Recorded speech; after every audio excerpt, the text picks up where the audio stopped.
Yeah, you tuned into the right place. Welcome to the rain.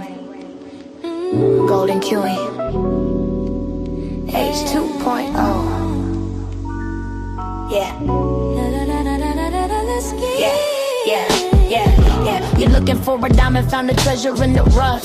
Tired of all the noise, cause you finally had enough. I'm here to build a movement on a mission for the nation. Dropping gems of knowledge, killing all the hesitation. We fighting for the truth, yeah, we fighting for what's right. Building unity and shining up a brand new light. It's a variety channel, but the vision's crystal clear. Pushing us all forward, conquering the doubt and fear. Welcome to the Queendom, H2.0 on your screen, where the content's real and smart and funny in between. This is more than just a stream, it's a platform for the change.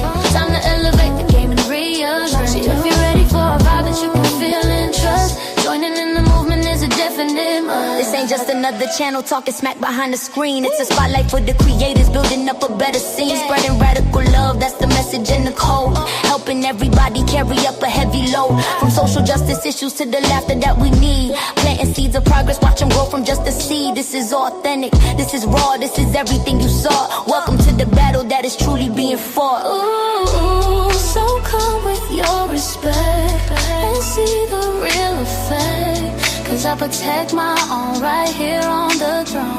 Don't make me envy. Unleash the dragon.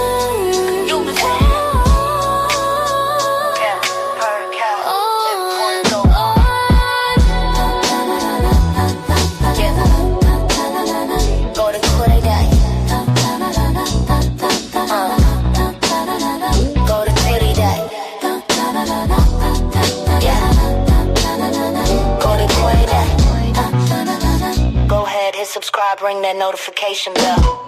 Yeah, you don't wanna miss a thing. Welcome to the family. Yeah.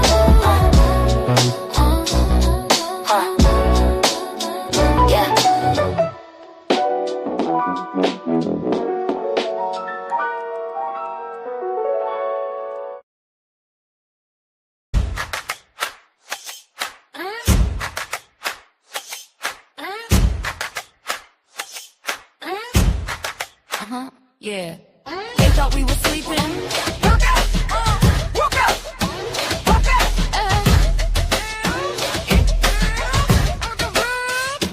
Wake up! One weekend, Omar lost a fox in the DHS. She was playing checkers while we're dealing with this mess. Last Pretti in the street, nurse with illegal heat. Hosted in the holster, but they killed him for the feet. Yeah, the surges hitting cities, call it metro, call it war. They're knocking down the Constitution on the bedroom door. Bleep is split. Massey screaming, what's the price? A new M's on the stand, yeah, she's skating on the ice.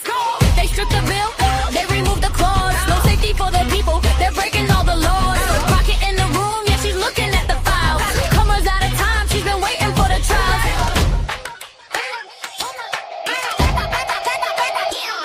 We got boots on the I'm moving through the mist. They want the total surge, we're coming with the fist. Boots on the ground, yeah, the narrative is dead. Trump firing the chiefs while the streets are seeing red.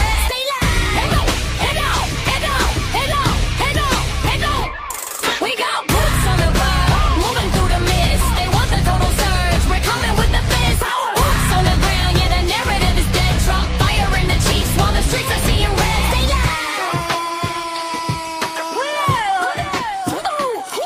From our FBI senior, yeah, he dropped the bomb. Said bringing home an in is a crisis never calm. He's with the Levovino, yeah, he's heading for the gate.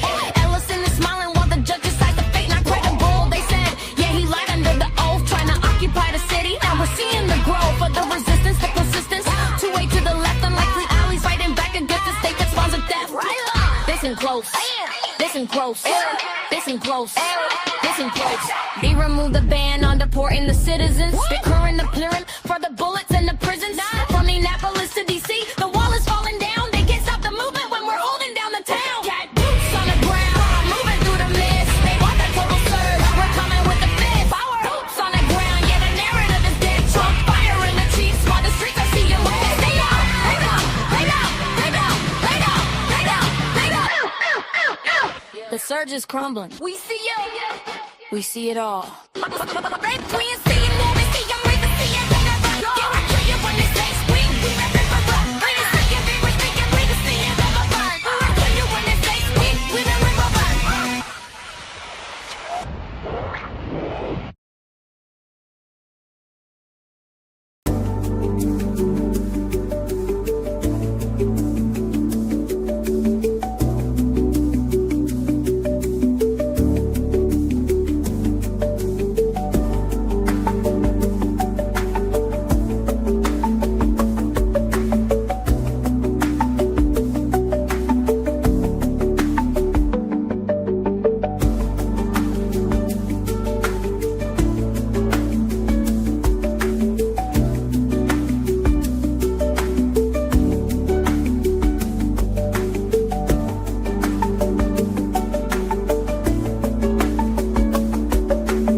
Hey y'all, what's up? What's up? What's up? It's your girl Golden. I'm back again with another video.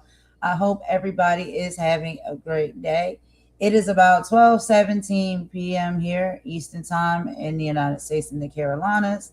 And the weather is okay, y'all. It's cold, but the sun is shining. Anyway, y'all, we got some things that we got to get into. Of course, more political updates and some, celebrity stuff we'll talk about as well, child. As you can see, we got to discuss Nicki Minaj again. But I'm going to go ahead and give y'all a brief synopsis of all the things we'll be getting into. And per usual, y'all know I have some videos and some audios to play for y'all when it comes to all of these topics. So first and foremost, y'all, we got to get into a heartbreaking topic. We're talking about the fight for 5-year-old Liam Ramos. This may break your heart. It touched my heart, being that I have a 3-year-old son myself, so I understand. This young man is only 5 years old, and his name is Liam Ramos, and he was taken by ICE on January 20th in Minnesota. He was wearing a bunny hat and a Spider-Man backpack. But we got Representative Jasmine Crockett and Joaquin Castro that just visited him at the Dilley Detention Center in Texas. They say that the poor boy is lethargic and depressed. He wants to be back with his family and sleeping in his father's arms. Crockett described the conditions as worse than a prison. One pair of clothes that the father has to wash and dry overnight. A federal judge has stayed their deportation for now, but Crockett is demanding an immediate release and the impeachment of the DHS Secretary, Kristi Noem. We also will be getting into Representative Omar and the syringe attack, and then Trump's nasty claims. On Tuesday, Representative Omar was attacked at a town hall meeting by a man with a syringe filled with a brown liquid. The suspect supposed name is Anthony, I can't say his last name, Kazmarazak. I don't know how to pronounce that. He supposedly has a history of pro-Trump posts. President Trump told ABC News that Omar probably had herself sprayed and called her a fraud. Well, guess what? Omar fired back, saying Trump lacks compassion and that his rhetoric makes her death threats skyrocket. She's now suggesting it may be time to discuss the 25th Amendment because of the president's behavior. We're also going to talk more about Operation Metro Surge and the Consulate incident. Minneapolis is officially calling this a federal invasion.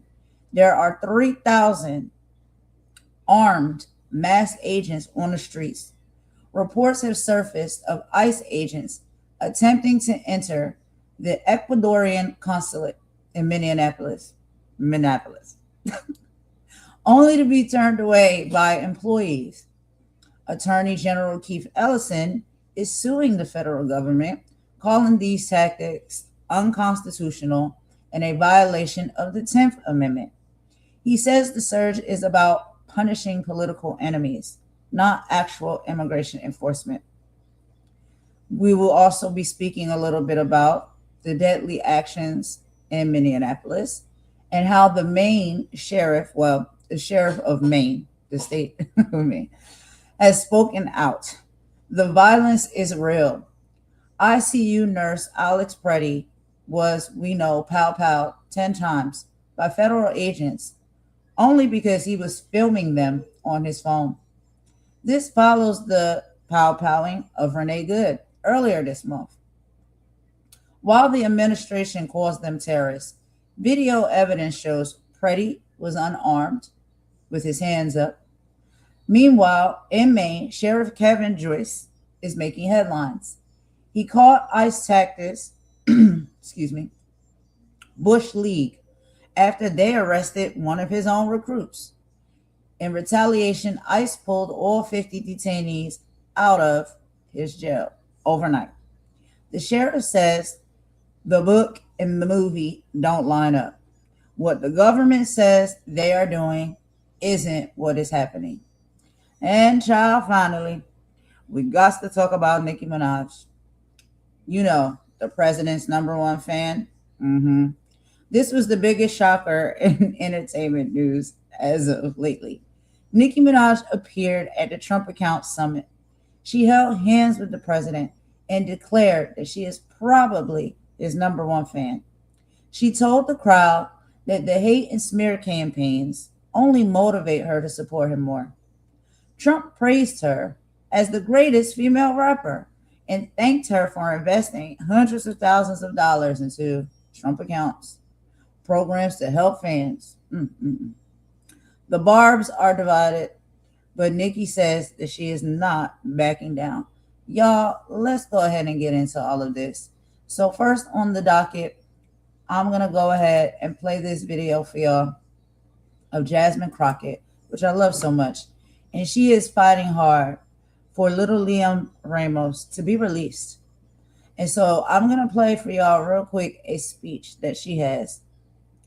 Okay, and I want y'all to really hear what she is saying and the strength and the power that she has in her voice and the determination that she has to really get things done.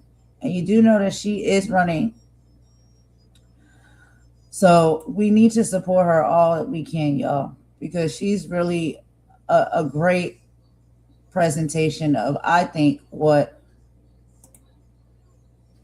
people in the Congress should be doing, which we know that they don't. But anyway, let's go ahead and get into it, y'all. I don't want to say too much. You know, you got to be careful what you say. I'm going to let the video speak for itself. Let's go ahead and get into it, and I'll meet y'all in the chat.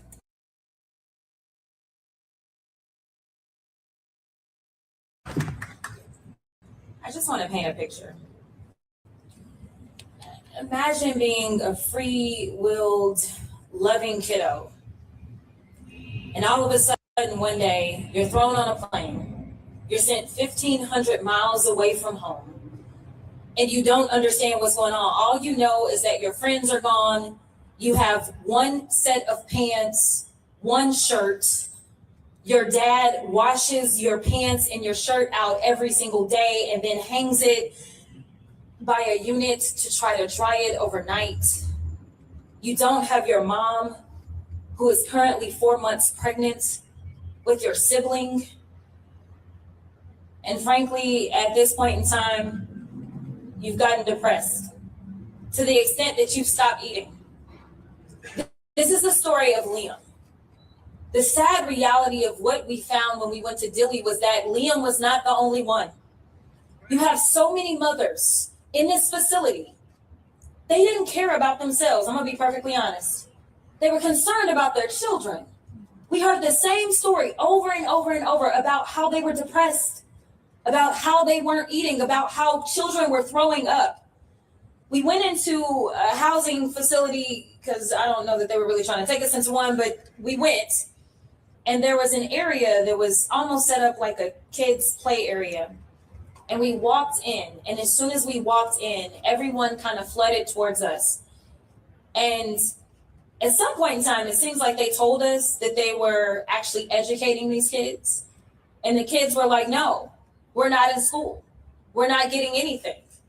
And so my staffer is like, what's up? Because y'all told us they were getting this. They reopened this facility that had been shuttered under the Biden-Harris administration. They reopened this facility back in April of last year. They continue to house children there, and they are not getting any education. Their education is being thwarted. And then when pressed about it, they said, well, we're working on it. And I said, well, what exactly are you doing? They said, well, we're going to get some packets in here. And I said, what are the packets going to do? Are you going to have teachers? Well, we have somebody that has an educational background. Listen, I did criminal defense work, y'all. I'm here to tell you that the treatment that these people are suffering under right now is worse than those that are accused and sometimes even convicted of crimes. That's how bad it is. So people wonder, like, why is it that people are outraged? Why is it that the people in Minneapolis have taken to the streets? Because they are kidnapping their neighbors. We know that Trump lied. We know that all he does is lie. Because the first thing I wanted to know was how many criminal convictions do y'all have? How bad are these folks? Oh, no. You can't be here and have a record. Y'all, I can't tell you how many innocent, precious children we talk to. We talked to a 16-year-old, and one of my staffers says, man, the level of maturity on that kid. That kid had about 4 younger siblings and his mom. They had been there for 8 months. When we walked in, they gave us a packet, and it said the average detention time was 28 days. We didn't meet anybody who had been there for less than probably 2 months. This is not right. And when I asked the person that is over the attorneys that are there to represent the government, I asked them, I said, what is happening? You've been here long enough. You're a government employee. You've been here through various administrations. And frankly, he said, the difference is somehow they're trying to prosecute these cases while keeping people in custody. That is not what they normally would do. That is what this administration has decided to do. They have decided to play with people mentally. They have decided to tell people things like, well, you're not going to be able to see your kids if you do this, or we're not going to do this if you do that, or we're not going to give you your court dates.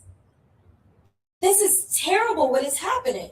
And I really don't know what it's going to take for there to be a wake-up call in this country, but I am here to tell you that we are supposed to be better than this.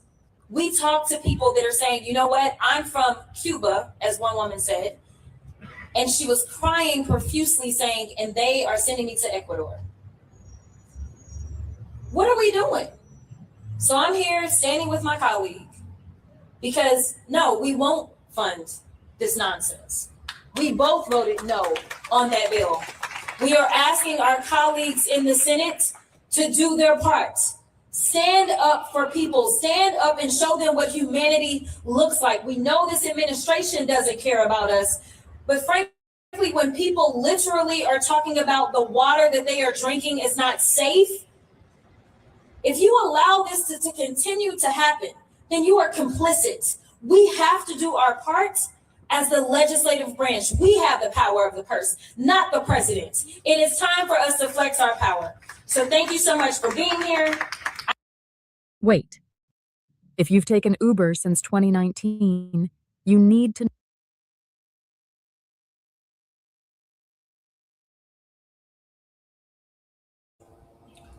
All right, y'all. So, that was Jasmine Crockett so elegantly speaking up for what is happening, the truth of what is really happening at these detention centers when children are now being ripped away from their families, from their parents, separated. And they try to sell you this whole idea that, oh, it's okay. We're putting them in these areas where they'll be schooled and they'll be fed and they'll be cleaned and they'll be clothed and we'll take care of them. They'll be just fine. Don't worry. It's just for a short period of time. It's a long period of time for these young children to be away from their parents. We're talking about 5 years old. I have a 3-year-old. I cannot imagine my 3-year-old being away from me or his family for a month's time. And all of that is all due to retaliation or some type of abuse towards the parent or someone you say that is an immigrant, that has not done their paperwork properly, that is not in this country legally. And a lot of the times we're finding out now that that's not the case. This is happening even to sometimes citizens that are citizens of this country. Everything is just fine. Papers and pleas. They're allowed to be here. They're supposed to be here. They've done nothing wrong. They go to work every day. They pay their taxes. They contribute. And their children are being separated and ripped away from them. Now, you have to think about this when children are experiencing these things, especially at such young ages. It can sometimes leave marks. It's traumatizing. We don't know. We pray that these children will come out on the other side of this and be just fine.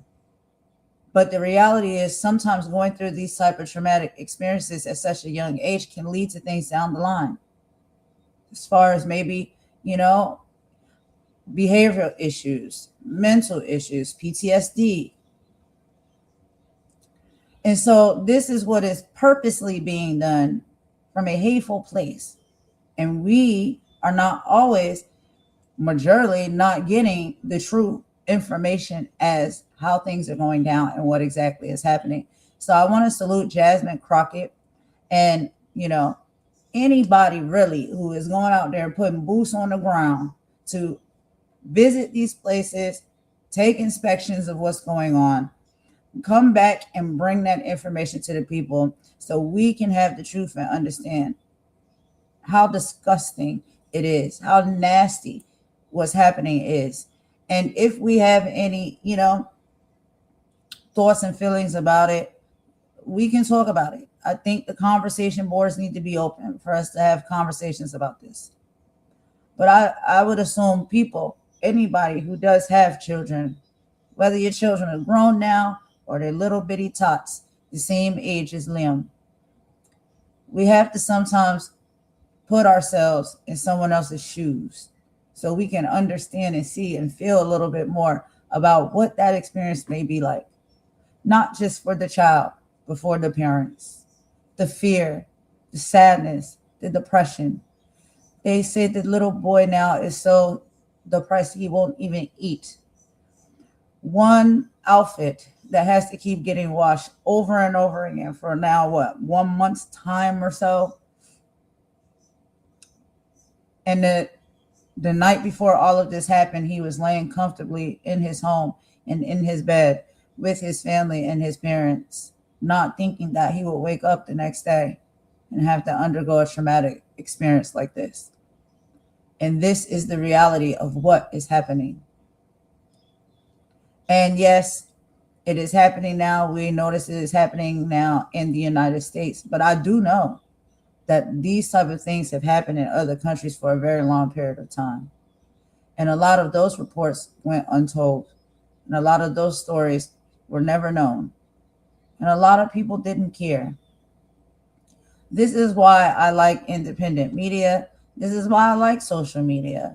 It can be used for bad, but it also can be used for good, where we can share these messages worldwide and really present these truths of how people are living and the experiences that they're having all over the globe. None of this is ever right. No matter where it happens or who it happens to, it's never okay. And you know what? I hope that what we can take from this, especially as, Americans, United States citizen, whatever you want to call it. I don't like those labels and stuff, but it is what it is. Maybe now we can walk around in this world and have more empathy and patience to care what somebody else is going through. Because as long as it's all cool in the game for us and we don't have these type of issues or problems, we're not worried about the experiences of other people in other countries. Maybe now we get it. Anyway, enough with this soliloquy. It's the deliberate cruelty I don't get. Exactly, Imani. It's deliberate. It is deliberate. It's the nasty work, the evil work, the demonic work, in my personal opinion. I just don't understand how somebody will go out of their way to treat and hurt people this way. What? Because you don't get your way. People are not cooperating with you or doing with what you feel as though they need to do because you told them to? Or is it just the pure hate in your heart that you just may have? Because anything at this point in age, anything when it comes to hate. We don't know why people hate. Cat Williams said, we don't know why liars lie. They just do, Anyway, y'all, let's move right along. So now we're going to get into the next video I want to show you guys. This is Representative Omar, and she's responding to Trump's claims about her attack. Remember, Trump said she probably staged this. She has some things to say about this. This is from reports on CNN. Let's go ahead and get into it. Let me bring this up on the screen, y'all. Just the nasty work that we continuously see day after day after day. But don't worry, there is hope. We are fighters. We are strong. We are prayers. We are spiritual. We are defiant. I know I am.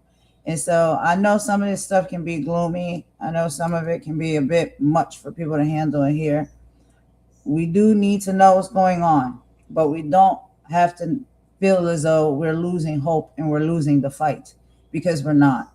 There's a lot of people out here speaking up, raising and lifting their voices, boots on the ground, doing what they can in their positions to bring change to this. And we're going to be all right. We always going to be all right. There's always light at the end of the tunnel. But anyway, let's go ahead and get into this video, y'all. And I'll meet y'all in the comment section per usual. Last night where this moment happened to Congresswoman Ilhan Omar. She was speaking when a man charged her at the lectern, and forensic examiners have now determined with high probability, they say, that what was in that syringe that the man was holding was apple cider vinegar. The 55-year-old man has been charged with assault in the 3rd degree, and I should note Capitol Police are also looking into pursuing potential federal charges against him tonight, which could include assaulting a member of Congress and impeding her from doing her official duties. The president, who last night in the hours before this attack had been criticizing the Congresswoman, was asked about it in an interview with ABC News, where he told them that he doesn't think about her and called her a fraud.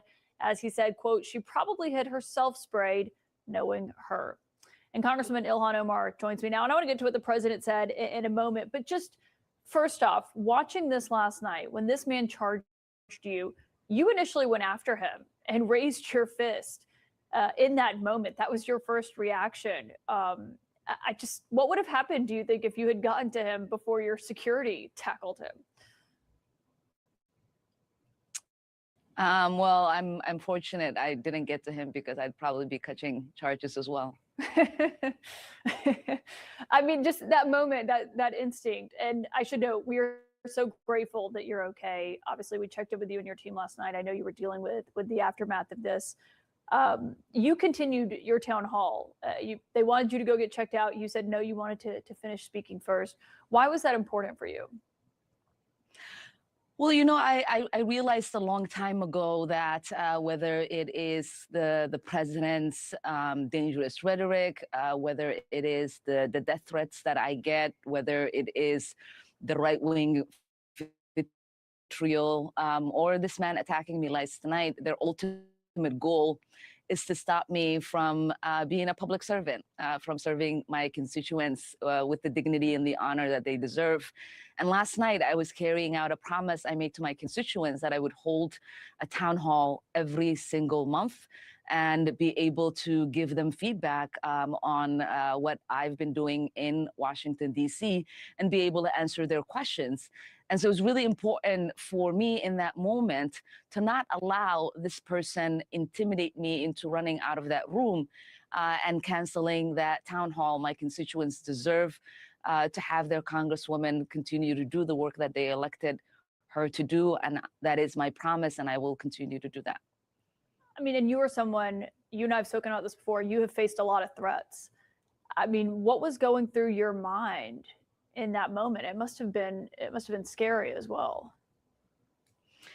Well, I initially thought that the person spit on me. I saw, you know, some liquids that landed on the podium and on some of the papers that I was reading my report from. And so, you know, it was a human reaction to want to do something to someone that is trying to degrade you in that kind of way, because I've never been able to back down to cowards who act in ways that are disgusting in society. Yeah, and it was disgusting and cowardly, obviously. And he is now facing charges, potentially federal charges from Capitol Police. And yeah, they're supposed to take him into federal custody tomorrow. So charges should be coming at some point tomorrow, is my understanding. Was he known to your team before this? Had he been on any kind of radar of y'all's or anything? No, I don't think any of us have had a personal interaction with him. He wasn't flagged in the system when you know, we'd asked our team to look to see. I don't think, it is not my belief, although we continue to dig into it, that he's attended a previous town hall of mine either. Okay. And as obviously we've seen his past political post and what he himself has said, I mentioned the president's response where he told ABC News after, just a few hours after this happened, she probably had herself sprayed, knowing her. Before you respond, I do want to remind everyone that when President Trump was nearly assassinated, you responded and said, we condemn acts of violence and pray for the victims, may calmness and decency prevail. And you said it was sad to hear the tragedy that had occurred. What went through your mind when you heard the president's response last night?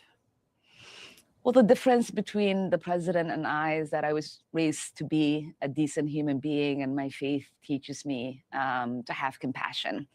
And he lacks both of those things.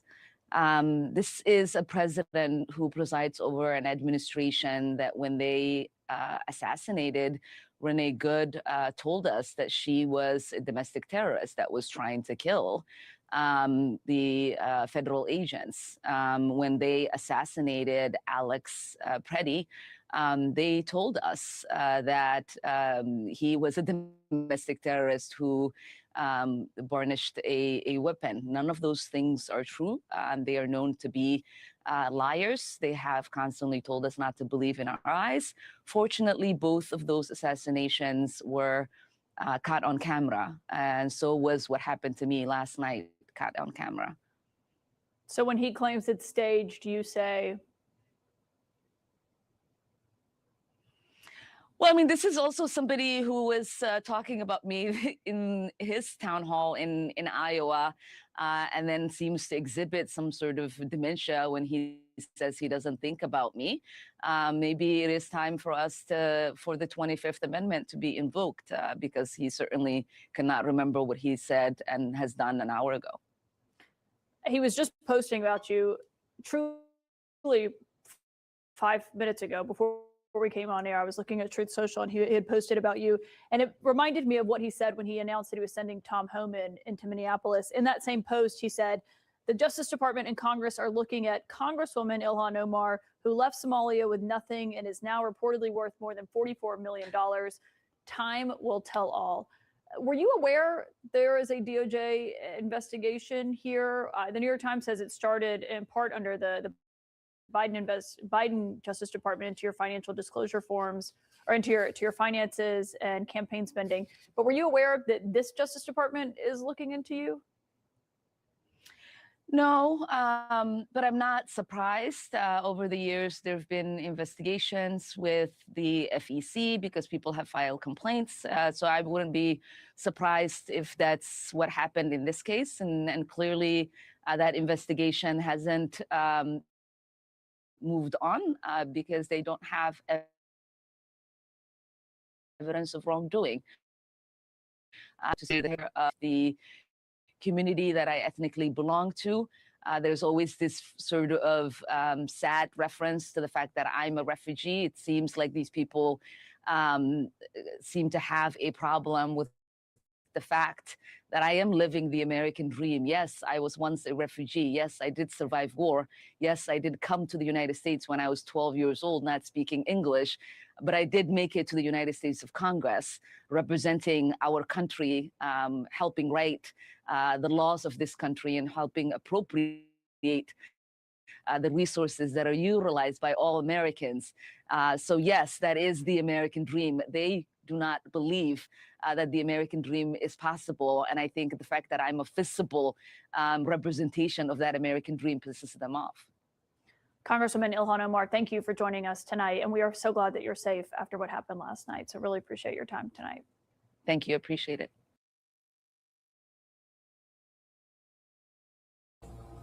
All right, y'all. So as we could see in that report and that conversation, we found out, if you did not know, exactly what happened, during this town hall meeting. And I have to watch my words and what I say, um, because that's another one of the amendments, and that is being taken away from us, the freedom of speech amendment. Um, but I would just like to ask everybody, if you're watching, if you're seeing what's going on, what do you deduce? Like, what do you take from this? Why do you think, she's being targeted? Why do you think that man came in there to attack her?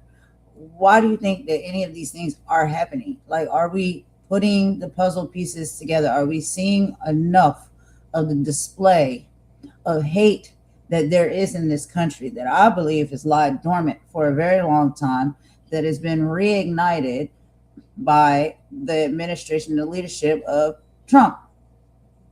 That's how I feel, but I don't want to get too, into it like that, because I guess that can be offensive to some people, if you speak that way or you bring these things up. And again, this is all just my personal thoughts and feelings. I can't say it's factual, but I look at how I see a lot of these things play out. I look at what I hear. I look at what I see. I pay attention to how things are moving and shaking, and have been moving and shaking for a very long period of time now. And what are we supposed to take from it? What do we think? There's people, I understand, that stand on one side or the other.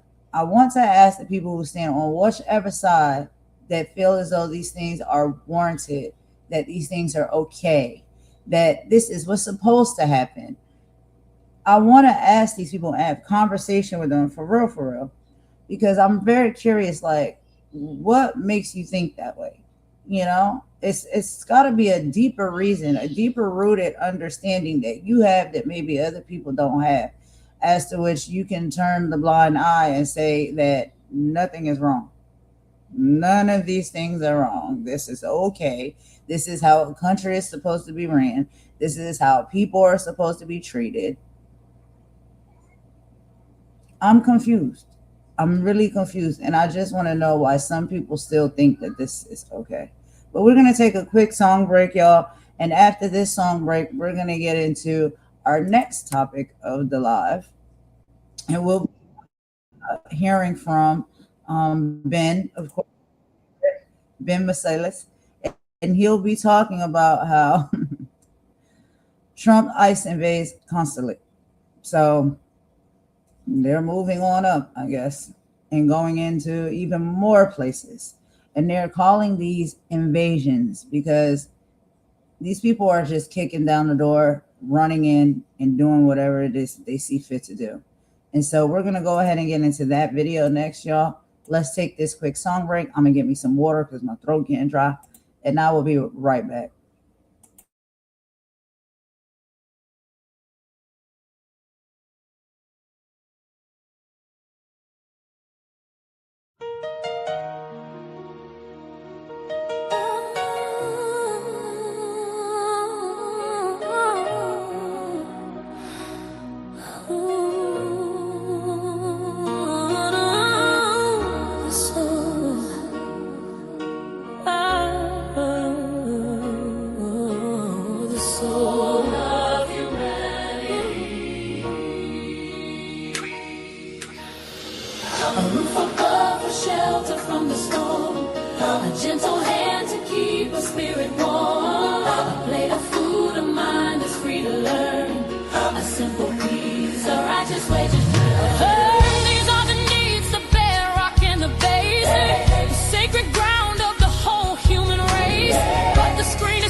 the vision, the mission of the television, spitting division, a mental prison, got the youth chasing likes, addicted to the feed, ignoring the hunger, the fundamental need. They building paper idols on a digital stage, putting our future daughters in a virtual cage. Now we gotta break the cycle, gotta cut the cord. The real word is powerful, mighty given the sword. So we teach about the history, teach about the grace, teach about the power, every single face. We are human, blood and bone and soul. With the right to be made, the right to be whole.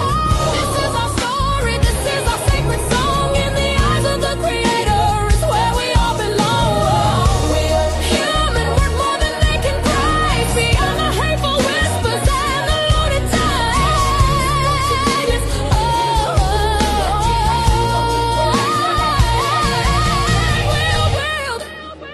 A world where every voice is heard and valued. And truth is not a whisper, but a mighty, thundering word.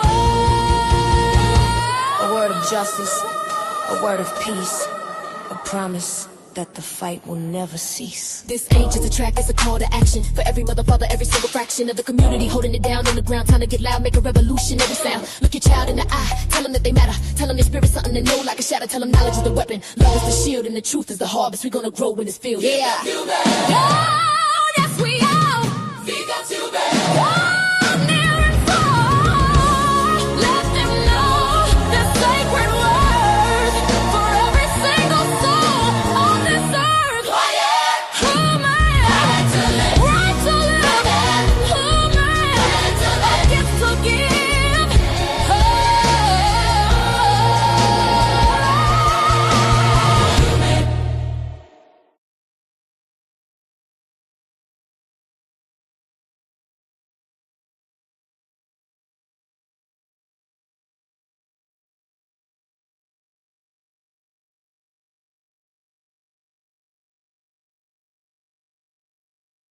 All hell is breaking loose as Donald Trump's ICE Gestapo attempted to invade the Ecuadorean consulate in Minneapolis. This is a massive violation of international law. It violates the Vienna Convention of Consular Relations, 1963, which clearly states that you cannot just go in and invade or break into or try to access a consulate inside your country unless you've been given permission, unless you've been given the right of entry, which these Trump regime ICE Gestapo did not have. Instead, these Trump ICE Gestapo were out in Minneapolis hunting for Ecuadorians to try to kidnap and send to concentration camps. These Ecuadorians, or these individuals who were hiding from ICE, were inside the Ecuador consulate when there was this effort to barge in. Fortunately, the people who were at that consulate stopped from doing it. They said, get out of here, while ICE tried to break in. And fortunately, ICE left. I'm going to show you the video of it in a moment. Now, this is a massive international crisis. Ecuador has lodged a formal notice of protest against the United States. The U.S. is once again being condemned by the international community for violating clear-cut international law. And even though Greg Bovino has purportedly been removed as the head of Border Patrol, and now Tom Homan has been moved into Minneapolis and Minnesota, the Trump regime is still engaged in these crimes against humanity, these violations of international law, this terroristic conduct. Let me show you what happened as Trump's ICE Gestapo attempted to invade the Ecuadorian consulate. Let's watch this video right here.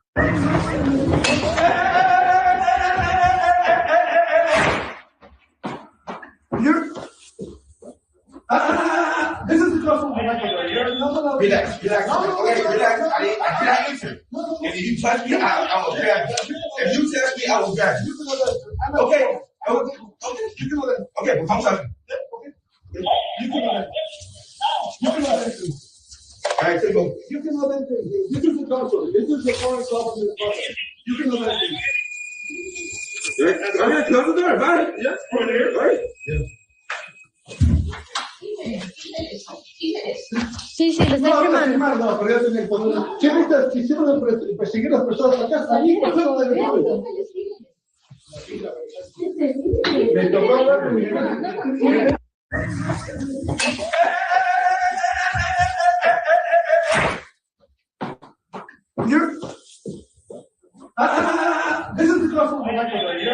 Relax, relax. Okay, relax. I cannot enter.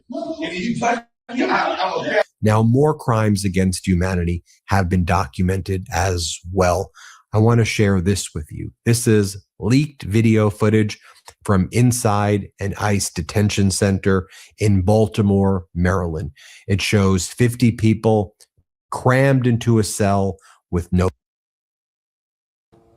All right, y'all. So for this part of the video, y'all see I have my trigger warning up here, but I just wanted to come up and say it verbally that this is an extreme trigger warning. This next part that we're about to watch here.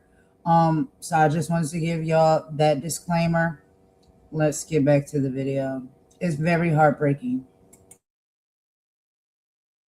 Beds or bathrooms. We know that the conditions at these detention centers, these concentration camps, are absolutely horrible. I'll show you in a little bit what's been going on at the Dilley Detention Center or concentration camp in Texas, where attorneys who were trying to meet with their clients who have been locked up at that detention center have been prevented from accessing it. Lawmakers, Democratic senators, and House members have been prevented from accessing the Dilley Detention Center. And you could quite literally hear the screams and the crying for help of the people inside the detention center. And when a drone flew above it, these people are dressed like they're in the Squid Games. The migrants are, it is so ghoulish looking. Let me show you what it looked like inside this Baltimore, Maryland detention center at 31 Hopkins Plaza. Let me show you this. Let's play this clip. Miren cómo nos tienen aquí. Miren qué migración que nos tienen. Y gente que estamos legales, gente que no estamos legales, gente que está perdiendo su familia, nos están secuestrando, nos tienen en un depósito aquí en Baltimore, nos tienen en la 31 Hopkins.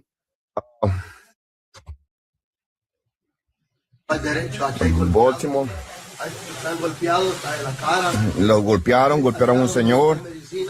Están golpeados, no han dado ya no aguantamos, nos tienen aquí con más de 10 días sin bañarnos y aguantando hambre.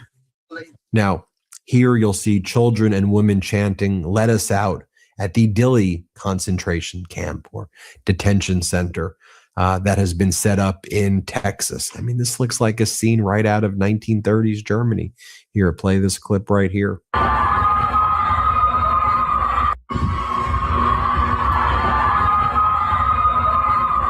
I'll give you another angle of that detention center.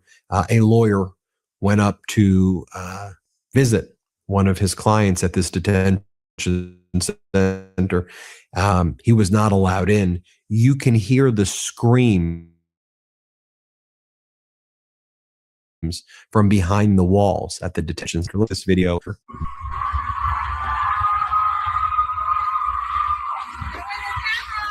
I'm outside. I'm outside. Well, folks, we're getting a statement right now from Ecuador about the attempted invasion by Donald Trump's ICE Gestapo. So this comes from Ecuador. They said yesterday morning, it's this morning, yesterday morning though, the consul of Ecuador in Minneapolis reported that at about 11 a.m., an agent of the Immigration and Customs Enforcement attempted to enter the facilities of the consulate. Immediately, the consulate officials prevented the entry of the ICE officer to the consular headquarters, thus ensuring the protection of the Ecuadorians who were in that moment at the consular headquarters and activating the protocols of emergency issued by the Ministry of Foreign Affairs and Human Mobility. Therefore, the Chancellor of the Republic presented immediately a note of protest to the Embassy of the United States in Ecuador so that acts of this nature do not be repeated in any of the consular offices of Ecuador in the United States. I mean, just think of this reprehensible conduct being committed by the United States. We've got footage now from Status Quo, our partners on the ground in Minneapolis. A reminder, subscribe to the Status Quo YouTube page, subscribe to their Substack, and also double check and make sure you're subscribed to the Midas Touch YouTube page as well. You'll see here, this was from a few days ago, but we're just getting this footage now. It's been loaded. You'll see journalists who are out there filming what looks to be like a war zone. I mean, this looks like it's Fallujah or something. And you'll see these Border Patrol Gestapo with their weapons shooting at the journalists, what are called less lethal munition rounds at point blank range, which could kill people, which has caused people to go blind before. Watch what the status quo reporters were able to document. It is so critical that we share this with you. Here, play this clip.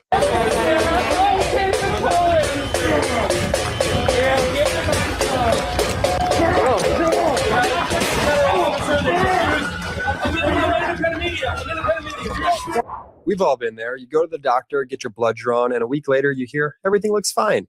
Maybe they tell you to drink more water or exercise more, but that's it. No.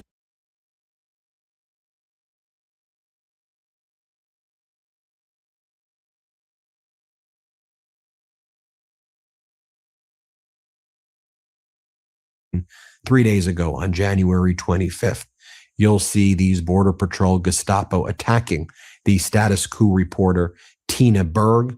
They push her to the ground. They then throw gaseous toxic substances at her, causing her to choke. It's quite horrific to watch what just went down. But status quo, they're courageous. Tina's so courageous. They've documented this so we could be able to see what went down in this moment. Here, play this clip.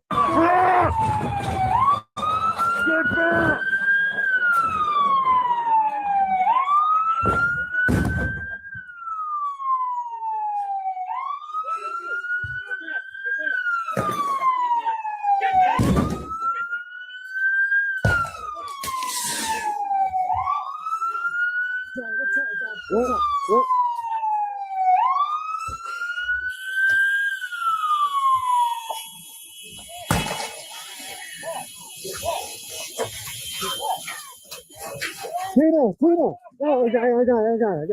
Come on, get up. I got it. What the fuck is wrong with you, Just go. We go.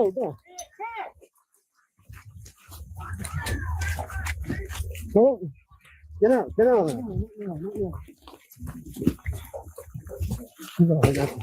got you.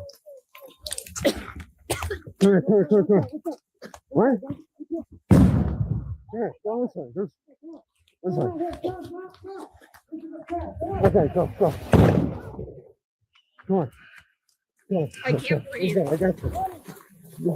Go. Come here.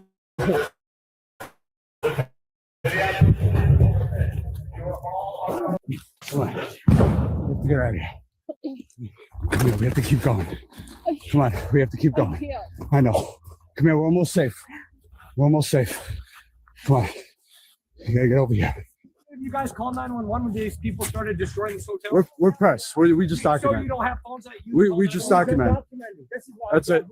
Document. That's all we do. Literally, that's nice of you. So walk around the block and go here. Okay. Thank you. All right. Way to be outstanding people. Yep. Yeah. Destroying this city. It's worth noting as well, as I show you clips like that there has now been a group that's been formed called the Fight Against Federal Overreach, which is a national coalition of locally elected top prosecutors.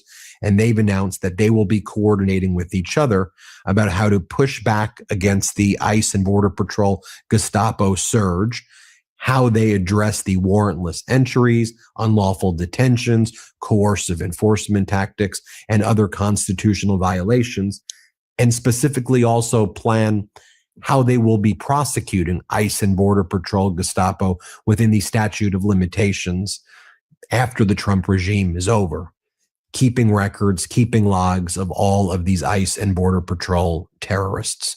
I wanted to bring that up as well. Speaking of ICE and Border Patrol terrorists, I want to share this with you as well. As there were peaceful protests outside of a hotel where the ICE and Border Patrol were staying. Peaceful protests, were the protesters loud? Sure. But you'll see these ICE agents going to the window, giving the middle finger to the protesters and exposing themselves to the protesters. Now, we're going to censor out the exposing part, but I want you to watch as this gang, as this group of thugs, ICE and Border Patrol thugs, give the middle finger to the protesters. I want you to think about the just despicable psyche of these people. Here, play this clip.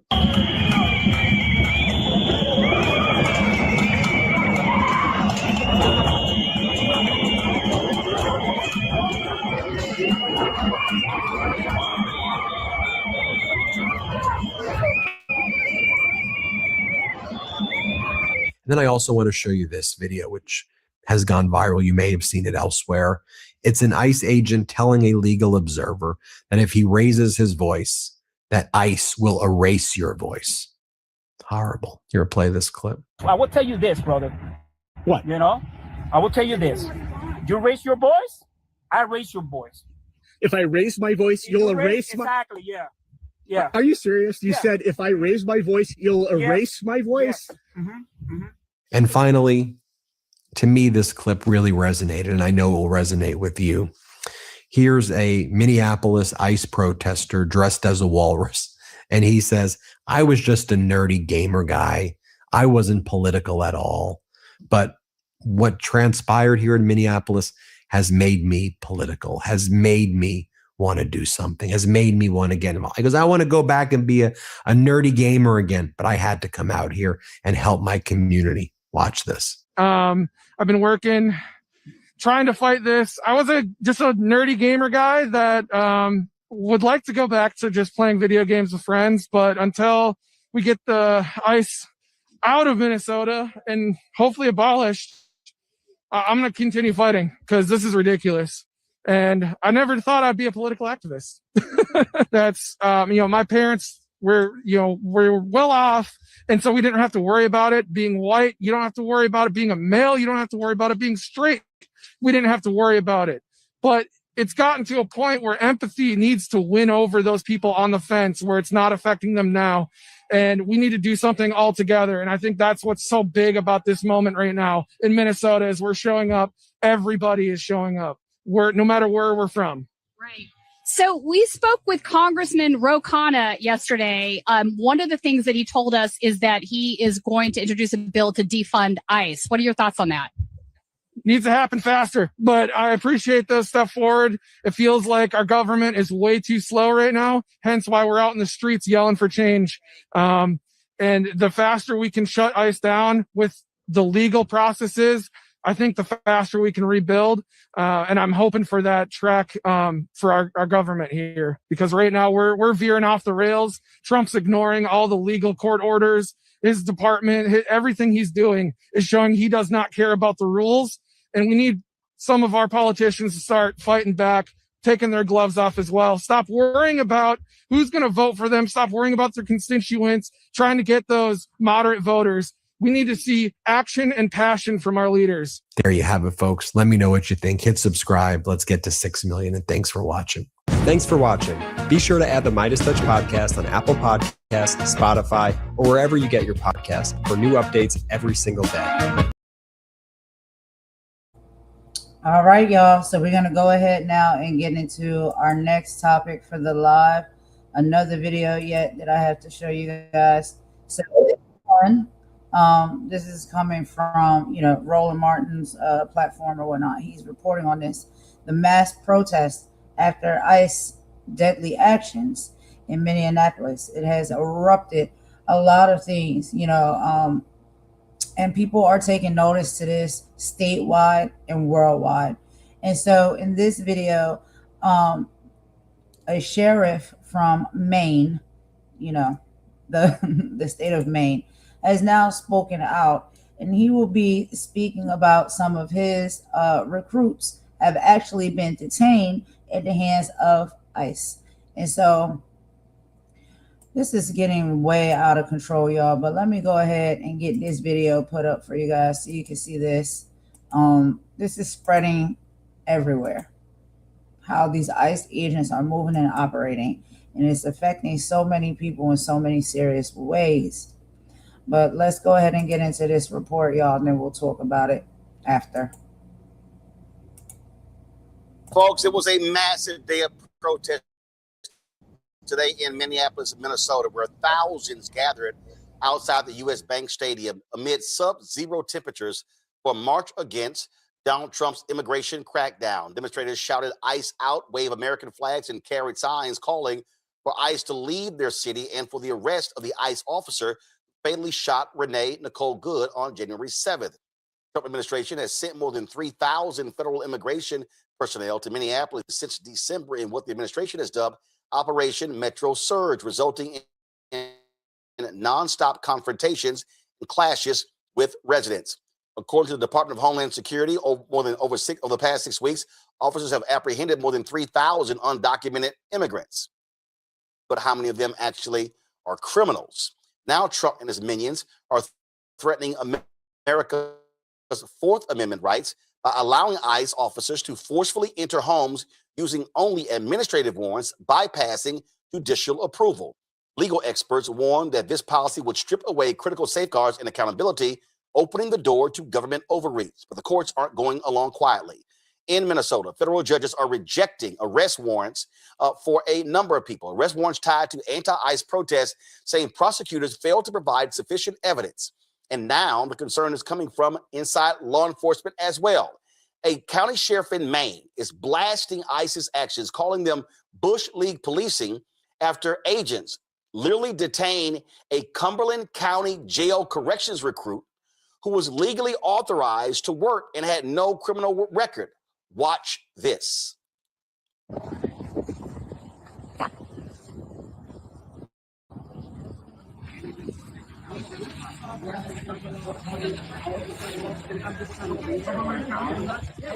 Can you call them to confirm? I'm a correctional officer. What's wrong? I don't have to fight her. I'm a correctional officer.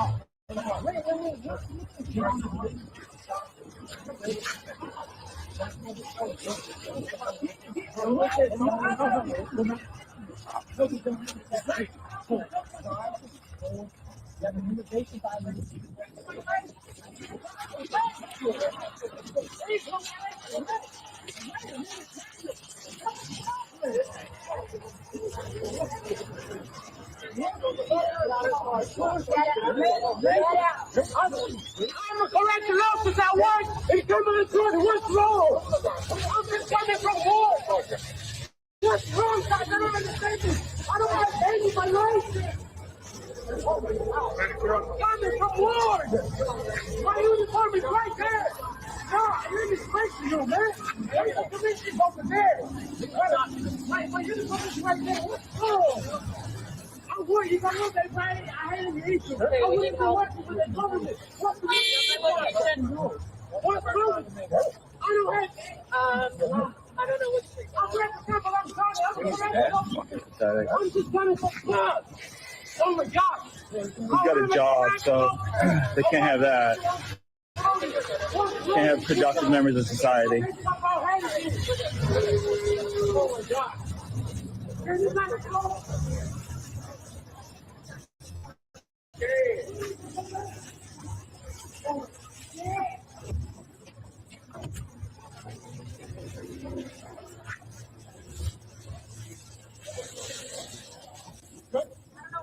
Cumberland County Sheriff Kevin Joyce shared his outrage about this stop.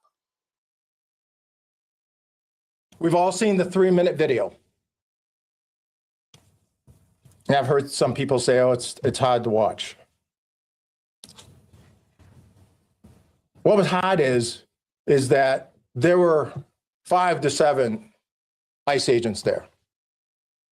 In my world, my colleagues, we've arrested some dangerous people on the back roads of Cumberland County with 3 or less deputies. Yet this was a show of force, a show of whatever they were trying to do with 7 people. What's even more disturbing is the comment made by the witness that videotaped this encounter, who said that in the 3 minutes they got out, they pulled a guy from the car, handcuffed him, put him in the car. They all took off, leaving his car with the windows down, the lights on, unsecure, and unoccupied. They left it right on the side of the street. Folks, that's Bush League policing. Again, in my world, you wait for a wrecker. You wait for somebody to come pick it up that the individual wants. Or you get permission to drive the vehicle into a public parking spot and you lock it up and you give the person their car keys. You don't leave their personal belongings unsecure along the streets of the city of Portland. It's not fair to the guy that owns the car. It's surely not fair to the Portland police. Folks, the recruit was hired in February of 2000. First hired in February, and is authorized. First, he was authorized to work in the U.S. through 2029. And to understand what these people are doing, they even at one point a protester was filming them, and an ICE agent said, "We're now going to put you in a domestic terrorist database." Here's what people have to understand: these people are going after everyone, and they absolutely are being given full authority, full immunity, especially by Stephen Miller and others. And so this is what we have to understand that these people are engaged in. The actions that they are engaged in makes no sense whatsoever. And Donald Trump is allowing it. This is what these folks want to do. This is how they want to be engaged. And so we need to understand that the pushback is being severe. This is why Minneapolis is ground center. I want to bring in my panel, Michael Imhotep, host African History Network show from Detroit, Candace Kelly, legal analyst and host Not All Hood out of South Orange, New Jersey, Matt Manning, civil rights attorney out of Corpus Christi, Texas. Glad to have all three of you here. Candace, I want to start with you. These thugs do not care about the law, because the thug in chief doesn't care about the law. Stephen Miller doesn't care about the law. J.D. Vance doesn't care about the law. You got the head of ICE walking around in his long coat, just sitting here doing whatever the hell is it that he wants to do. And you have a federal judge in Illinois who said that dude lied repeatedly. So these folks are lying in court. They are lying to federal judges. They don't care, because they know the corrupt thug sitting at 1600 Pennsylvania Avenue, 2 blocks this way from this studio, says, do what you want. I got you covered. Do what you want without any due process, too, that is due to anybody that is on American soil. That is the rule. And people will ask me all the time, no, not if they are not here legally. Yes. If they are here illegally, there's still a process that is due to them. That's why we call it due process. And this is what we are seeing on the streets, that even if you are a corrections officer, this guy went through a polygraph test. He went through a background check. He went through all the questioning. He went through all the training. He even, during the time of training, went down to Texas, I believe, to try to get some things cleared up in terms of his status. He wanted to work alongside and be a part of the justice system. And even with that behind him, he still got picked up. And they didn't even give the corrections facility that he worked with the respect to tell them, look, we have one of yours. Left his car open, left it in dangerous situations, just disrespect across the board. This is the time where people have got to remember the rights that belong to them. You still have a right to remain silent. You still have a right to an attorney. You still have a right to due process. So the more you know the information about the law, the more empowered you become. Because it doesn't matter who you are. You could be a corrections officer. You could be a police officer.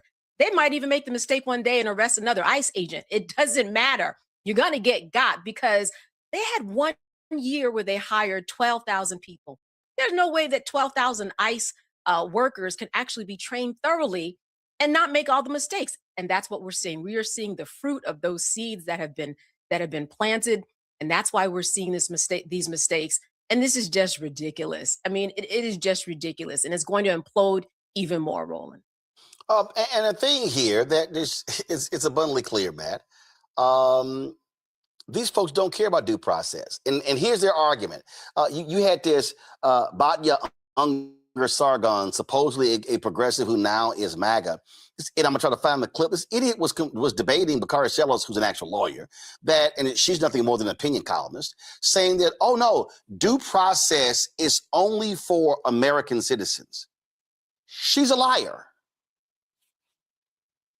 Yeah, it's not. I mean, Candace hit the nail on the head. It is not only for American citizens.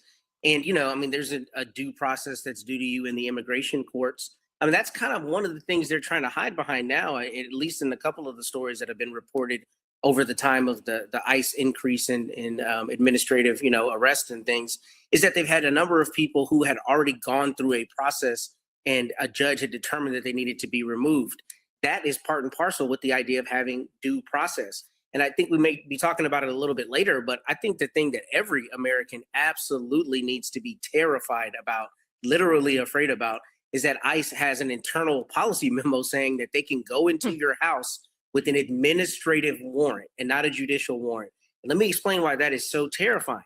Because generally what you need, at least in the federal system or on the comparable state system, you need a judge to determine that there is probable cause for law enforcement to make entry to your home to search it or to otherwise arrest you, right? But these administrative warrants are issued by people who work for the Department of Justice. And I know they're calling them immigration judges, right? But they really are Department of Justice employees, from my understanding. That means the fail-safe, which is a judge who's been appointed, who's gone through the approval process through Senate, the United States Senate, is determining that there's sufficient probable cause to arrest you, is how it normally works. But if ICE is able to go out and arrest people without this warrant, then what this means, without a judicially issued warrant, then what that means is that they can just have basically an insufficient legal basis upon which to claim we get that man. We have some reason to believe someone that lives with him is not an immigrant, but we don't have to prove it in the way we normally do. And now we can just write up our own warrant. Basically, it's them issuing their own documents to go and grab people. And that is an evisceration of the Fourth Amendment, which in civil rights law is probably the most litigated amendment. It's the one most of the time that people are filing lawsuits behind. So, this arrest and many of the other arrests are obviously very problematic, but it is a bedrock watershed, fundamental evisceration of democracy issue if a judge is no longer the one determining whether there's probable cause, because that allows them to come into your house anytime that they want, and they don't have to answer to someone for doing so. This is, before I go to Michael, this is this conversation. I just want to show y'all the sheer stupidity that these MAGA people are spouting all across mainstream news. Now, that crap wouldn't fly on this show. I wouldn't even let her get this crap out of her mouth for 10 seconds. But listen to this non-lawyer give her opinionated view about due process, and she's talking to an actual lawyer. The people who, on the right in particular, who are typically concerned about things like, the government overreach, searches and seizures, et cetera, does it give you pause that they are expanding the view of what they can do to break into people's homes? Well, first of all, it's not without a warrant. It's an administrative warrant. And what the memo actually says is if a judge has issued final order of removal, meaning that this is an illegal who has gotten a lot of due process already and exhausted every single legal avenue to challenge their deportation. I guess on that front, let me just pause you there because I just don't want people to be confused. The administrative warrant is not a warrant that a judge sees. Typically in the United States, in order for authorities to break into your home without your permission, they need a judge to see it and to say you can enter because you're looking for something. Right, because citizens have constitutional rights. But that man, for example, that we just played the video of, he might have lived in that house, but that house also resided other American citizens. So again, where are the people on the right who are typically concerned about constitutional rights? Are you not at all worried about constitutional rights for that American they can just break into your home? We have different standards of what due process is owed to an Well, let me American give you an- citizen let me- and what okay. is owed to a Well, non-citizen. what about this And we should scenario? all support that. What we about should this all scenario? want a higher level What of due about an process American- and constitutional rights that what are about a guaranteed to home us as that is American owned- citizens, not to But hold on, illegals, hold because on. it's supposed to mean something on. to be an American. Hold on. But Bati There is are a lot of wrong. problems with that. I mean, there are constitutional rights that, like, just basic constitutional rights that don't change based on whether you're a citizen. Yeah. Thank you very much. So that comment right there are constitutional rights that we have as human beings that doesn't depend on you being a citizen or not. And then we hear this other woman here is talking about it's supposed to mean something to be an American. What does it actually mean to be an American? Does it make it very different? Are Americans supposed to be different from anyone else that lives in this big, beautiful world that God created? Americans are supposed to be more than or something different or better than. I didn't like that comment, but I absolutely agree with the comment that our constitutional rights as human beings is not based off of whether we're a citizen of a country anywhere, whether it's the United States or any other country. Your rights that you have as a human being, they are attached to you and they follow you despite where you live. You can be in the woods in a tent. You can be under a bridge, which some people do live under bridges because they're homeless. But we'll get into that conversation and save that for another day. We're not talking about that.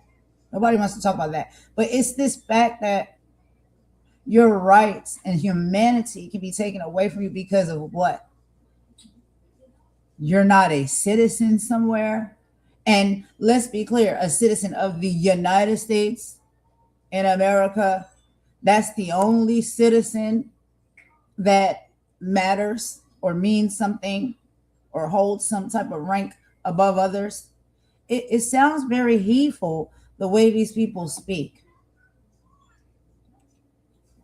I don't know what y'all think. Y'all let me know. Y'all know sometimes I can go in a little bit too much, but I listen, and when I hear, and I read between the lines of what's being said, it is giving like this nuance of like supremacy. And when we're talking about supremacy, well, we know what race seems and acts and has always put themselves to be the supreme ones.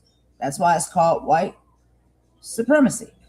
But the supremacy of now, you are a citizen of America. That's the top best thing to be. And unless you're that, you don't have any human rights. Is that what we're saying here? Is that what the argument is? Is that what all of this is happening for? I can't really fully understand. I'm picking up what they're putting down, but it makes no sense. That's why I'm saying I don't understand. Not because I'm confused and I'm not bright enough to get it. I just don't understand where y'all coming from with this.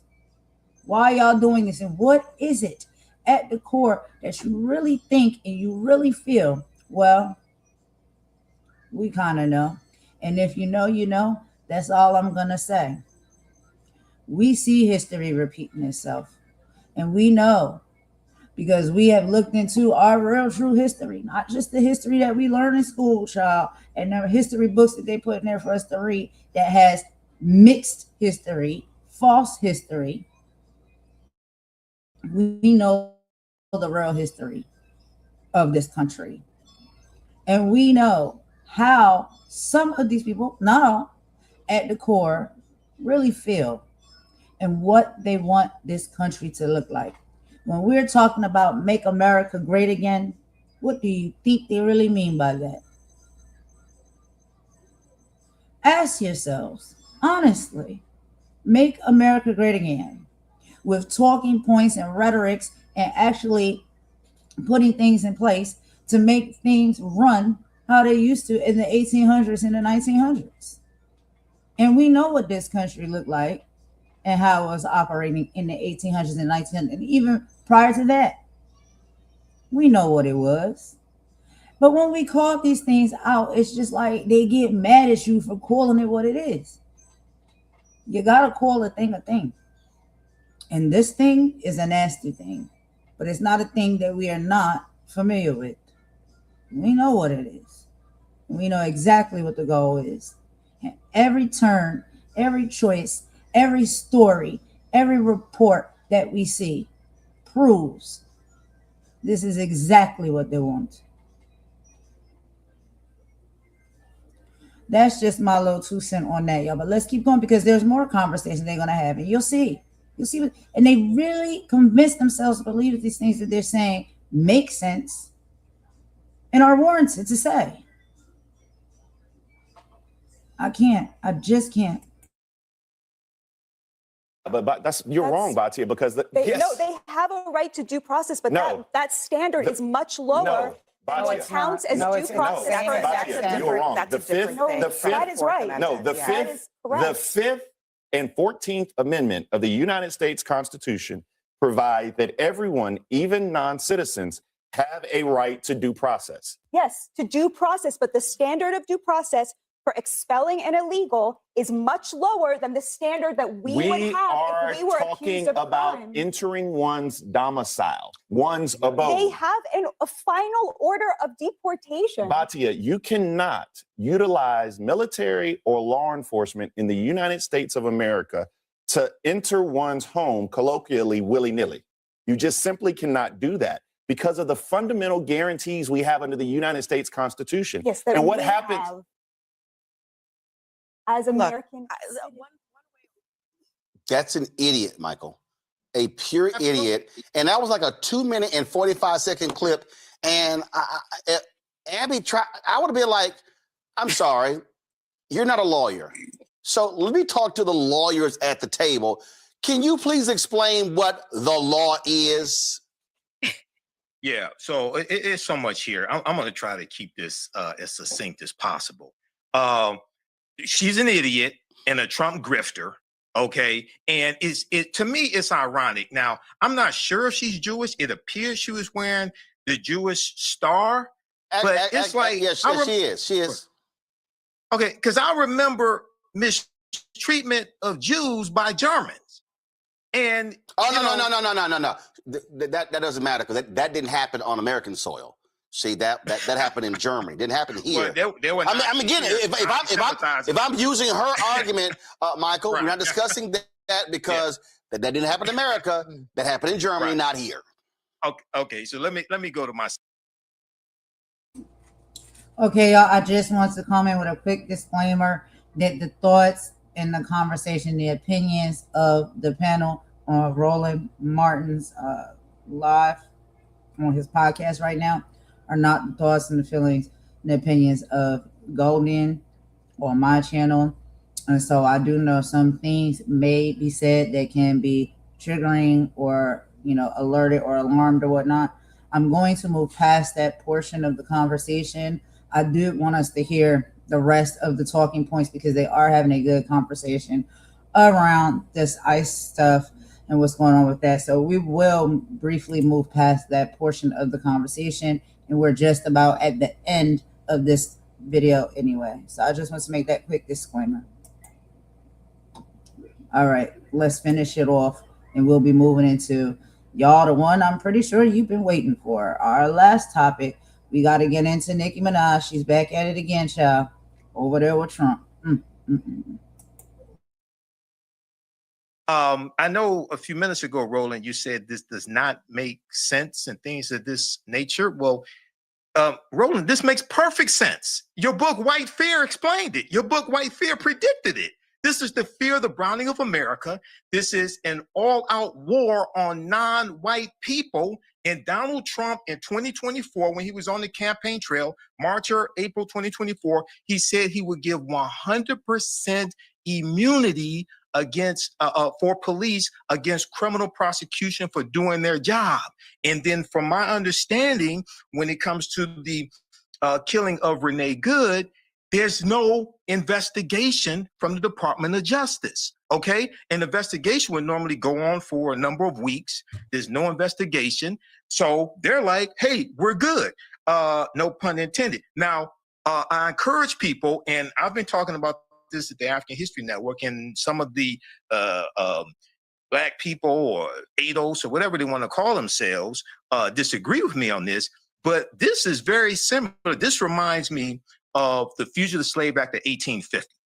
And ICE, many ICE officers, maybe not all of them, but many of them are running around like modern day slave catchers. In fact, the LA Times has an excellent article called Trump's Case for Sending Troops to Help ICE Involves Precedent from Fugitive Slave Act. And they're talking about the Fugitive Slave Act of 1850, signed into law by President Millard Fillmore. And most of these Negroes never even heard of Millard Fillmore. And what happened was he sent U.S. troops along with U.S. Marshals to capture runaway slaves in the North, enforcing the Fugitive Slave Act of 1850.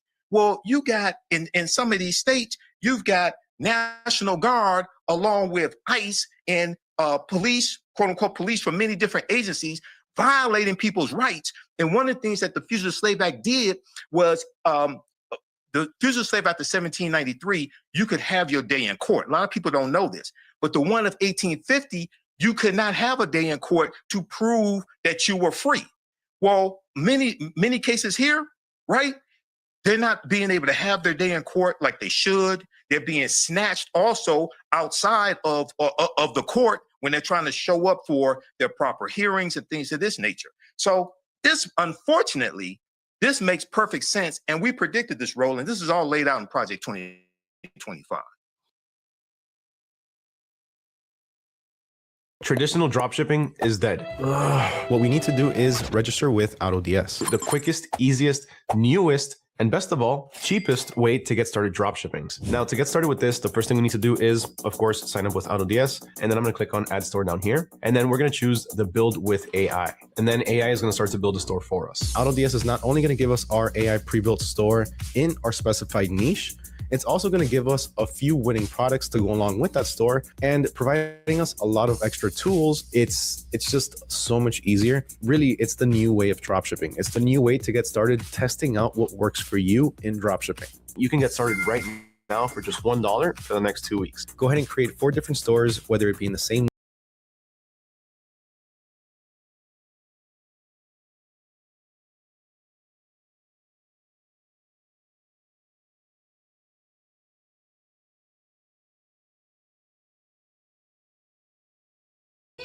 Okay, y'all, I'm back. I apologize about it. My son came running out here, child. I had to get him back in the room with grandma. He stayed in there to stay quiet.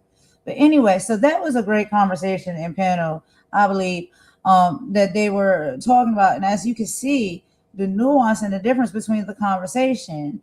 And I hate to point out the clear facts. It was certain individuals that were just, I think, seeing it through a different lens. And sometimes it's just like, we understand that we all are not going to see things the same way. We all are not going to experience things the same way. We're all not going to understand things the same way. And I think that's what makes the most difficulty when it comes to things like this, you know, that we're witnessing right now, is because there are different people. We're all different, right? And we see it differently. We experience it differently. We could be on the other side of it, right? One side or the other. And there is a big portion of us that are on the same page, despite our race, our background, our experiences, how we were raised, where we live. All of those things tie into and really put together sometimes our thought patterns, right?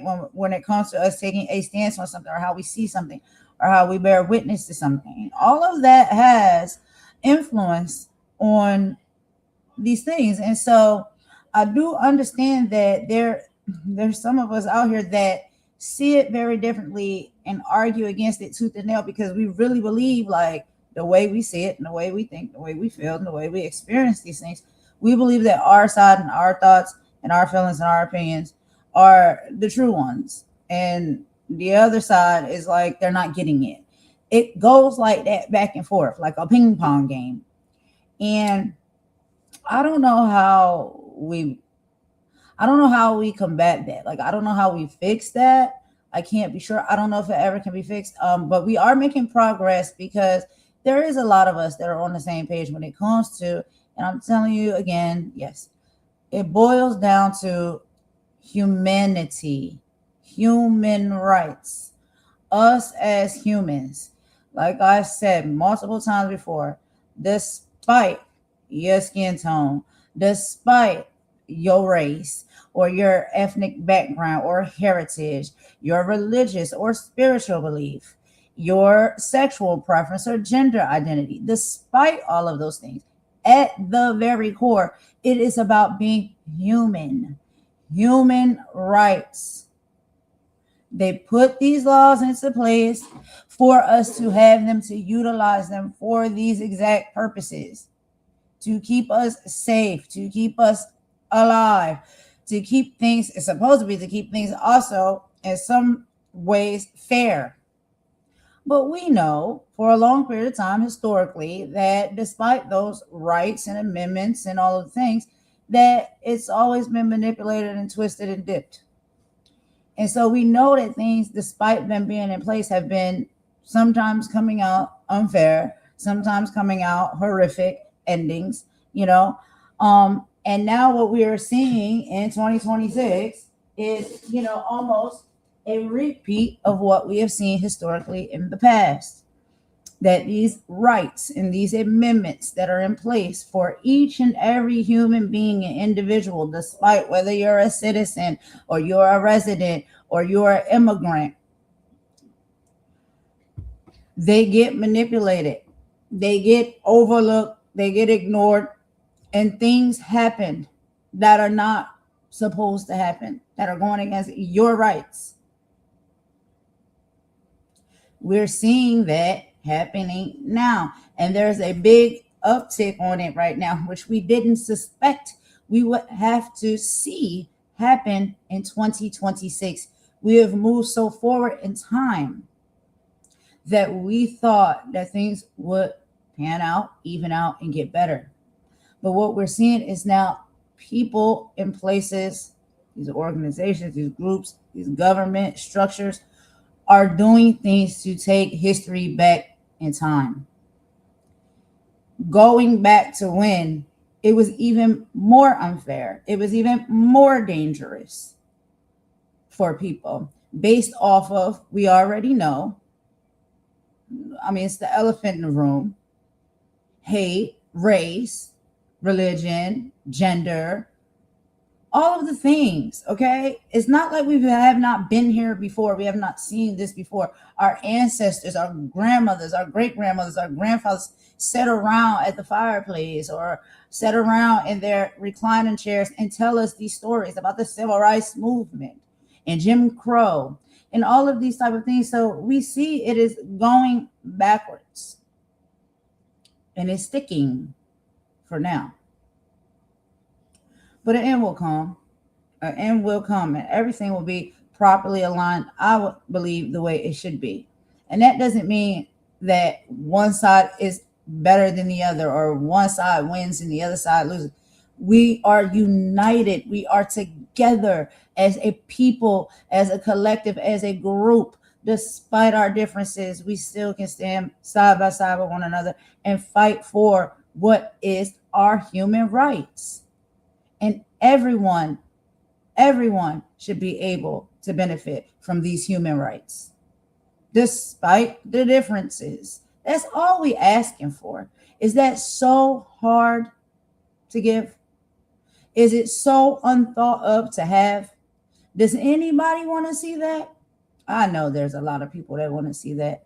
And I love that because that shows that we are living in a world that there is progression that has been made, that we are, despite what we're going through as a collective, in a better place.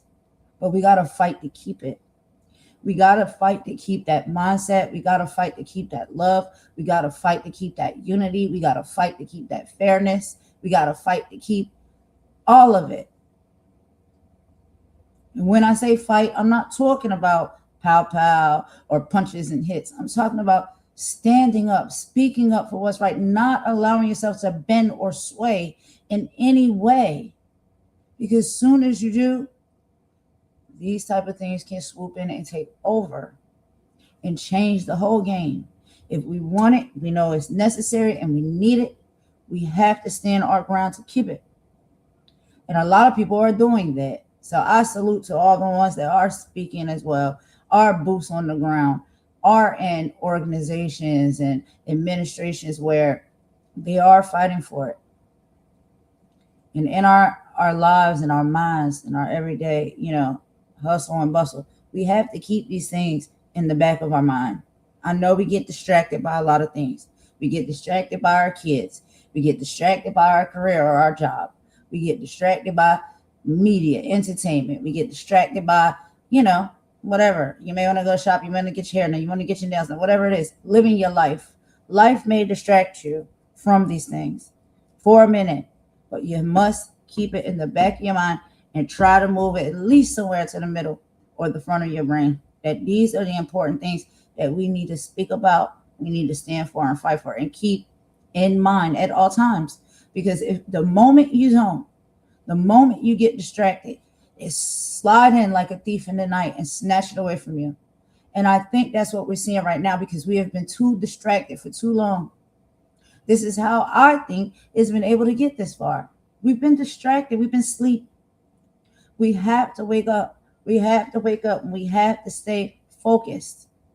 I know it's yet another thing to put on the docket in the list. We have so many things to juggle in life, period. I get it. This is an important one, though.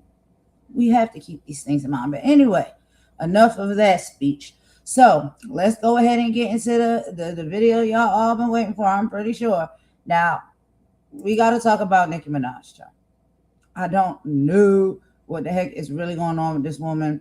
We have our thoughts and opinions as to why she moving the way she moved. And we know for a very long period of time now, she's been very nasty work. Honestly, we've bear witness to her being nasty work. Despite the fact that she can probably rap good and she's, a decent entertainer or whatnot. A lot of people enjoy her stuff. She's been nasty work. And now when it's coming to this fight that we've been talking about, it's coming to these things that we've been talking about, she seems to be standing on the wrong side of it. But again, who am I to say that? People can choose and do what they want to do. But a lot of people have been also saying that they're not understanding her stance. They're not understanding why she's backing this type of behavior and treatment and Trump in this administration. And so yet again, child, she's tripling down. We've already seen her 2 times now, popping out in the wrong place, having the wrong things to say. And now she has popped out in yet another place. So this is Nicki Minaj at President Trump's summit. And she has a statement. She says she probably is the president's #1 fan. Child, let me just let y'all watch it for yourself. Let's go ahead and get into it.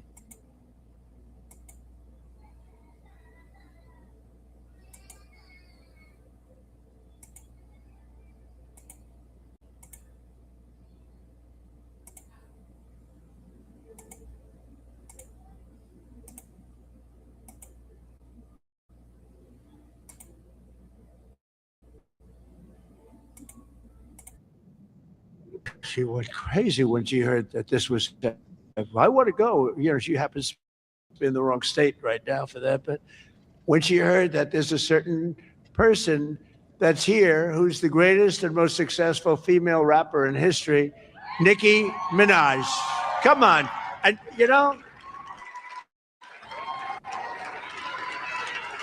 and Nicki makes a lot of cash. Not as much as Michael Dell. Not quite. Not as much.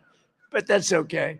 But Nicki makes a lot of money and she's generously stepping up. She's investing hundreds of thousands of dollars in Trump accounts to support the children and really the children of her incredible fans. That's great. Focus on that. Why should you give to somebody else's fans? Give to your fans. I like that. But, and I just think she's great. I've been hearing so much over the years because I didn't know Nicki, and I've been hearing over the years she's a big Trump supporter or a Trump fan, and she took a little heat on occasion. Her community isn't necessarily, I tell you, we did pretty damn well with that, as we say. But Nicki has been an unbelievable supporter. She gets more, she gets so good. But I'd like to ask you to come up, Nikki. Come on up. Come on. She's been such a great supporter and a great supporter of Trump accounts.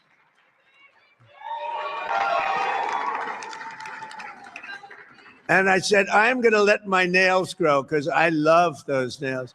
I'm going to let those nails grow. She's so good. She's been MAGA. What can I say? She's been with us all the way, right, Alex?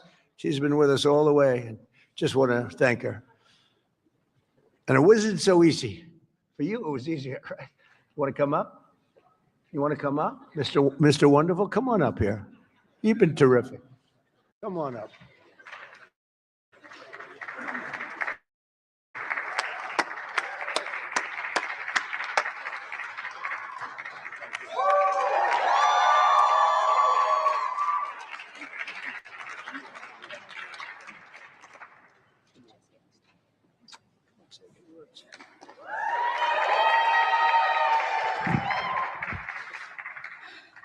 Hello. Well, I don't know what to say, but I will say that I am probably the president's #1 fan. And that's not going to change. And the hate or what people have to say, it does not affect me at all. It actually motivates me to support him more. And it's going to motivate all of us to support him more. We're not going to let them get away with bullying him and, the smear campaigns. It's not going to work, okay? He has a lot of force behind him, and God is protecting him. Amen.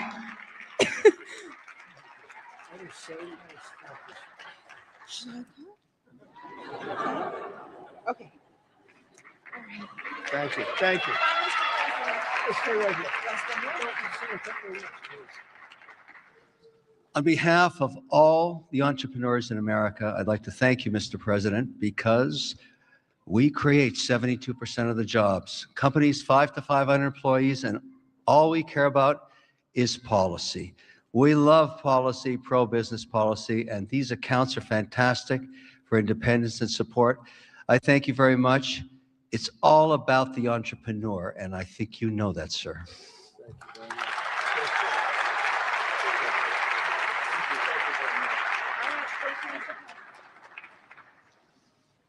Well, that was great.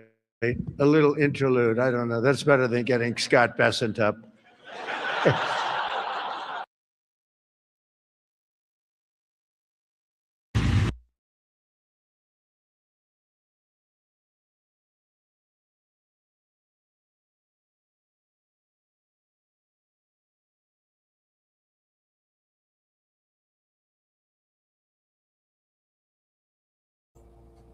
Okay, y'all. So that was the video, that I wanted to show y'all. That is what happened.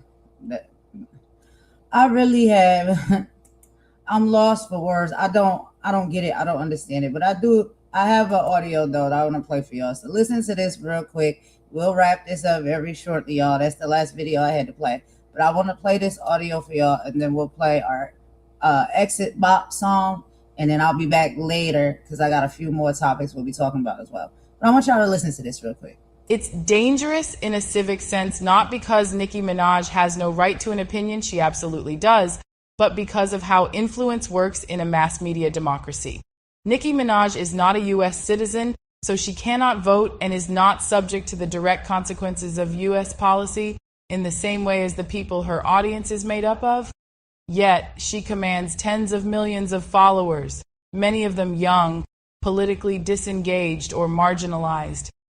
When someone with that reach endorses a political figure like Trump, it can bypass informed consent. Fans often trust celebrities emotionally, not analytically. An endorsement can function as a shortcut. If Nicki supports him, he must be good. without any engagement with the policies that affect healthcare, immigration, policing, reproductive rights, or civil liberties. Amplify policies that don't impact her personally. Trump's platform includes hardline immigration measures, mass deportations, expanded executive power, and rollbacks of civil rights protections. These land most heavily on immigrants, Muslims, Black communities, women, and LGBTQ+ people, many of whom make up Nicki's fan base. She can promote the figure. They live with the fallout. Normalize authoritarian rhetoric globally. U.S. politics doesn't stay in the U.S. Trumpism has become an international brand, one that legitimizes strongman politics, disinformation, and the erosion of democratic norms. When a global artist boosts that brand, it helps export it. Distort the public square. Democracy assumes debate among people who are accountable to the system. A non-citizen celebrity can shape outcomes without bearing civic responsibility. No vote, no tax consequence tied to policy, no exposure to domestic legal shifts, yet still tilt public sentiment. The issue isn't that she speaks. It's that her platform can outweigh journalists, policy experts, and even voters themselves, while being detached from the lived stakes. In a moment when institutions are fragile and misinformation spreads faster than facts, that imbalance can meaningfully alter political reality. In short, her voice is powerful, but unmoored from the consequences. And in a volatile political climate, that combination can move millions in ways that harm the very communities that made her famous.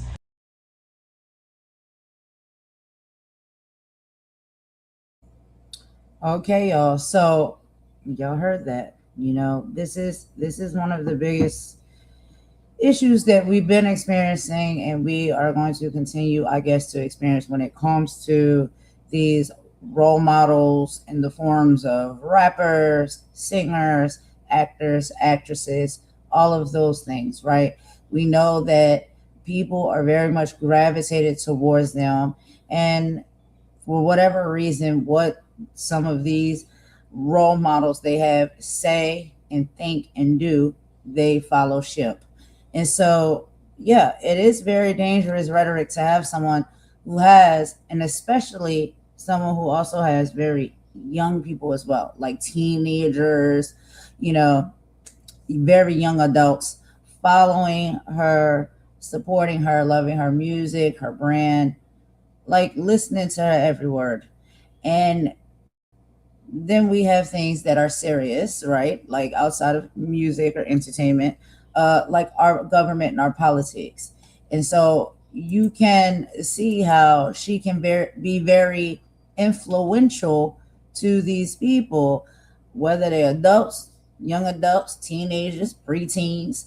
And this is what she's choosing to push. This is what she's choosing to support blindly, really, because there is no real talking points that come from her when it comes to any of these things. I don't even think she knows. It's just about standing beside someone who you think has power, influence, and money. And I guess y'all bounce y'all money back and forth, and then you do things for each other, or maybe you give each other favors, you know? So it is very somewhat coming off to be like it's performative. It's also coming off to allude to maybe you're looking or needing a favor of some kind, and maybe you purchased it and now you gotta cheerlead for it. We can't be sure. That's all alleged. That's just my personal thoughts and opinions when it comes to it. But in the meantime, while you're doing all of this for yourself, you're influencing a very large group of people who, yeah, they just happen to follow what it is you do, believe what it is you say, and get on the same boat that you're on just because they're your fans, you know, and your supporters. And so I think when you are someone that's in that position, you have to be very careful with the type of influence that you're putting out there. Yeah, it's cute when you influence people to wear color wigs. Yeah, it's cute when you influence people to name themselves or call themselves Barbies. Yeah, it's cute when you influence people to dress a certain way.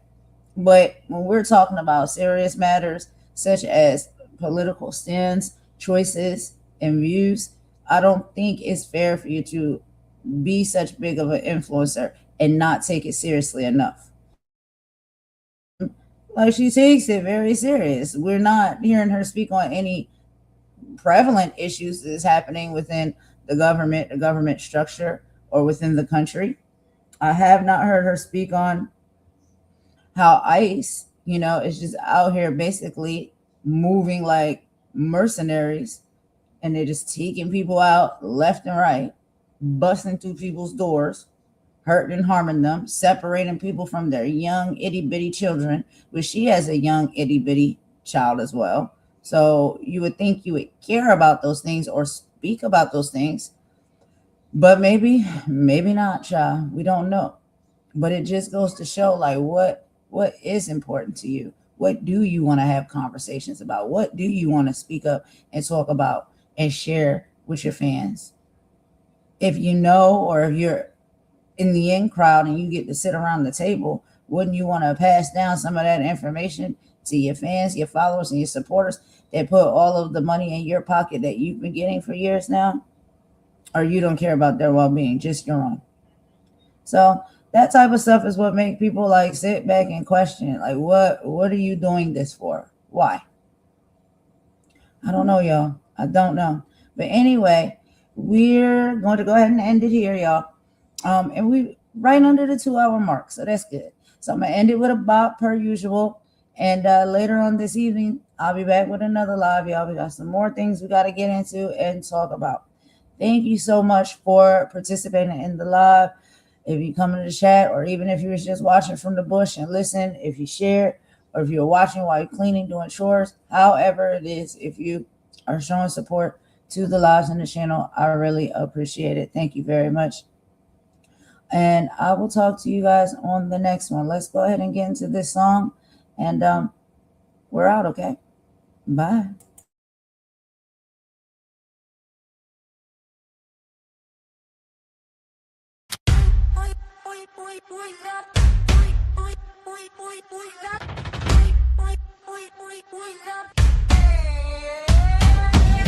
They're watching the clock, but we're watching the gate. Truth in the lyrics. It's never too late. Check the facts, feel the weight.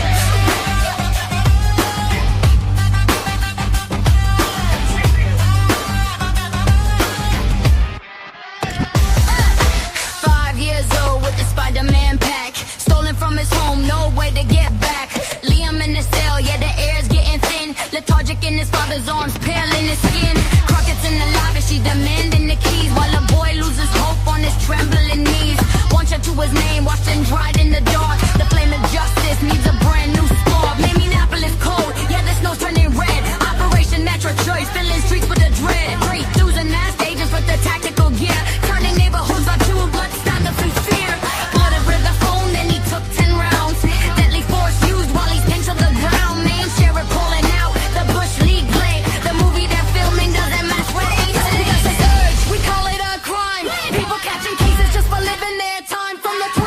Streets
orders, lawful and true. A clear message meant for me and you. But the air grew cold and the line was crossed. A furious price at any cost. A simple warning, clear and bright, met with a fury late one night.